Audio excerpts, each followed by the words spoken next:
Sophisticated enough to deal with complex issues? No, I believe it's too unethical, and that's where I believe it's going to swallow up itself. And I believe we're going to look around and have mass chaos in this country. Chaos? You're talking about violence? I'm talking about violence, yes, because white folks are not going to tolerate being out of work. White folks not going to tolerate being told they cannot own a house. White folks not going to tolerate being told they can't go to Florida and get them some sun. And that's just what's fixing to happen. They ain't never had to worry about me, because when I tore up something, I tore up my neighborhood. White folks will blow up the bridge. They will blow up the bank. And I'm saying, if we don't look and see where this country is headed, because you have white folks in this country that's never been without a job, that's never been without a good job. When I got a good job, I was surprised. I never expected it. When I found out I was going to college, I was surprised. I was the hero in my neighborhood. It's expected for white folks to go to college, and all at once, this lifestyle. There's only two people that can survive this country. The Indians will be able to survive it because they ain't never had gas up on it. They ain't never had a thermostat to turn down. And black folks might be able to survive it, provided we can get out all that silliness and stop trying to emulate something that we're not. You keep talking as if something dire is going to happen. Chaos if the economy falls, a revolution if the political apparatus collapses.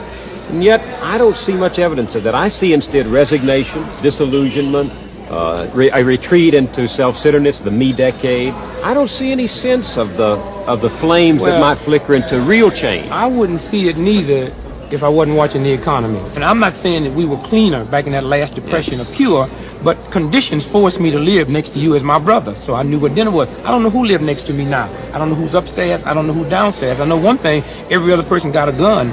And when you live in a nation that would squawk more about registering their rifle than registering their children, then we're in trouble. We are completely in trouble. And I think a 91-year-old white woman said it better than anyone's ever said it. And that was this past summer. This white woman in Houston, Texas got arrested for shoplifting. And her picture went around the world. And Americans sent that woman $25,000. And she held a press conference and said, thanks, but no thanks.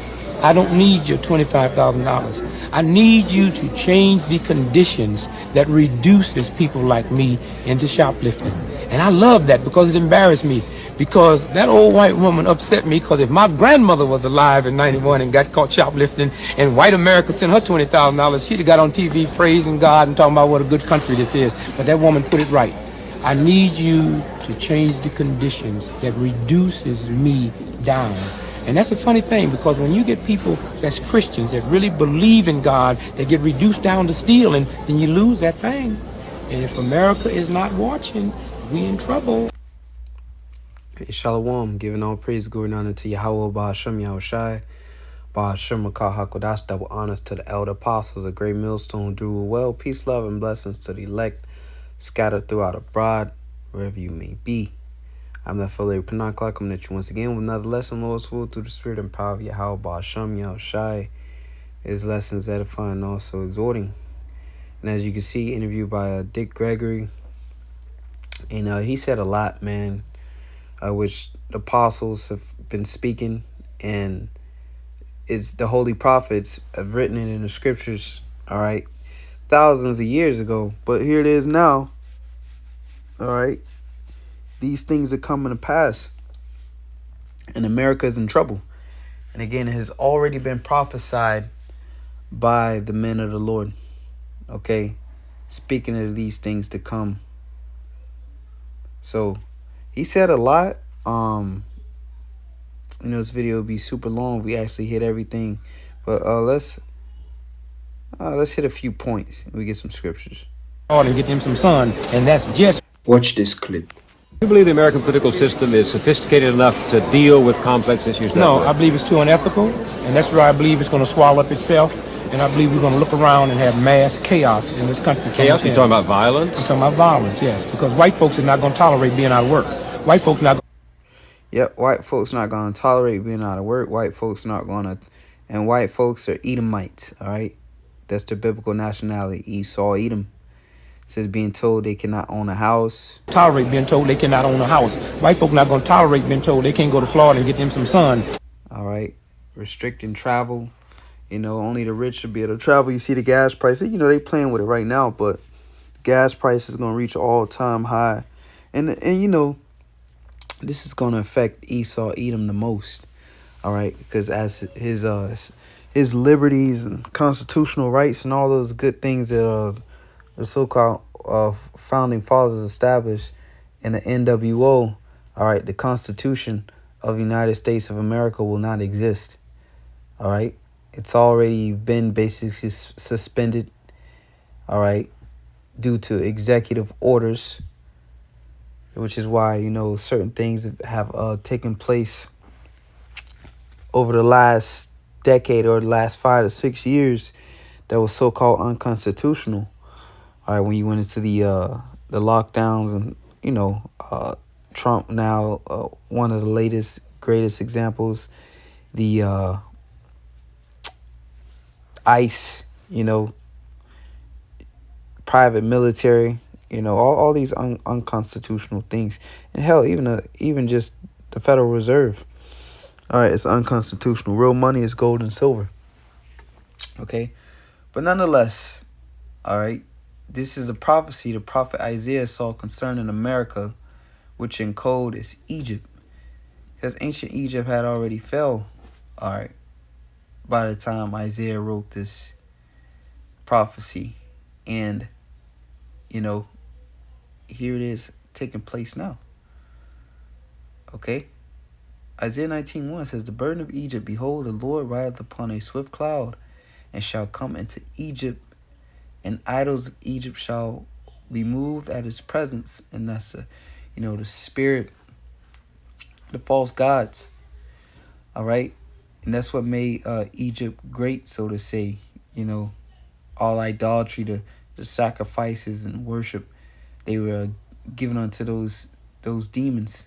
All right, those entities. Ultimately, it was the Yahweh Shem Yahweh Shai, you know, conducting the whole thing.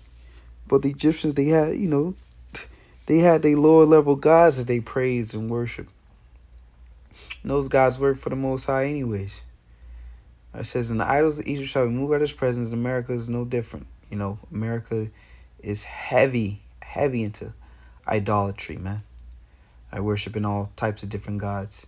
It says, "Now, and the heart of the Egypt shall melt in the midst of it, and I will set the Egyptians against the Egyptians, and they shall fight, everyone against his brother, and everyone against his neighbor, city against city, and kingdom against kingdom."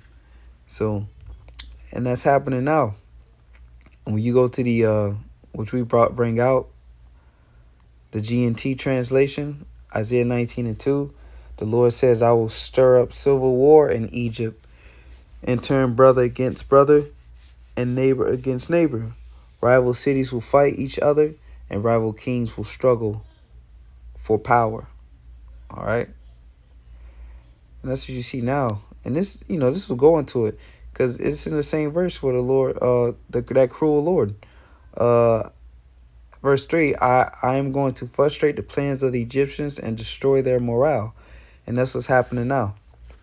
From the top to the bottom, the Lord is frustrating their elites. Because here it is, they trying to get this NWO going, and they scrambling, knowing they have a short time. And then to the bottom, too, the morale of the people, you know.